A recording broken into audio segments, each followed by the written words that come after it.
Hi friends, నేను మీరంగా ప్రసన్న కుమారిని. అందరు ఎలా ఉన్నారు? బాగున్నారా? మేమైతే చాలా బాగున్నామండి.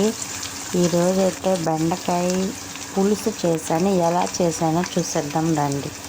ఫస్ట్ అయితే తిరుమాత గింజలు అయితే నూనె అయితే వేసాను. తర్వాత తిరుమాత గింజలు అయితే వేసాను, కరివేపాకు వేసాను. తర్వాత అయితే ఒక టూ ఆనియన్స్ అయితే వేసి మగ్గించి బెండకాయ ముక్కలు అయితే వేసాను. తర్వాత టమాటాలు వేసాను. టమాటాలు కూడా బాగా మగ్గిన తర్వాత ఉప్పు అయితే యాడ్ చేస్తున్నాను. చూడండి, చాలా బాగా కుదిరింది. మీరు ట్రై చేసి మీ ఫీడ్బ్యాక్ని కామెంట్ ద్వారా తెలియచేయండి. ఓకేనా? ఇంకా ఇక్కడైతే వేగుతూ ఉన్నాయి అన్నమాట. ముందే బెండకాయలు వేసాను.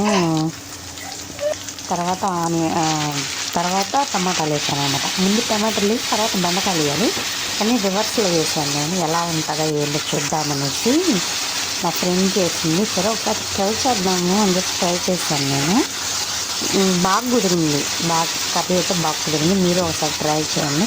కొత్తగా మన ఛానల్ చూసేవాళ్ళు సబ్స్క్రైబ్ చేసుకోండి, లైక్స్ చేయండి, షేర్ చేయండి, కామెంట్ చేయండి.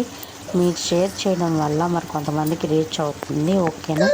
ఇక్కడ చూడండి, బాగా వేగిపోతుంది కదా, ఇంకా కొంచెం వేగాలన్నమాట. బాగా కుదిరింది కర్రీ, ఇంకా వేగుతూ ఉంది కదా. చూడండి, మీరేం కర్రీ చేసుకున్నారో కామెంట్ చేయండి. ఇంకా పసుపు అయితే యాడ్ చేస్తున్నాను. ఇక్కడ పసుపు అయితే యాడ్ చేశాను, కారం అయితే వేస్తున్నాను. ఇక్కడ చాలా ఏం లేదు, టూ స్పూన్స్ వేసాను అన్నమాట కారం. ఇంకా బాగా వాడింది. ఇంకా చింతపండు పులుసు అయితే పోసానండి. చూడండి, ఇంకా కొంచెం వాటర్ వేసి ఉడికిస్తున్నాను అనమాట. బాగుంది కూర మాత్రం నెక్స్ట్ లెవెల్. ట్రై చేయండి. ఓకేనా? నేను స్టార్టింగ్ మెంతులు వేసాను. తిరుమాత గింజలతో పాటుగా మెంతులు కూడా వేసాను. మెంతులు వేస్తే బెండకాయ కూర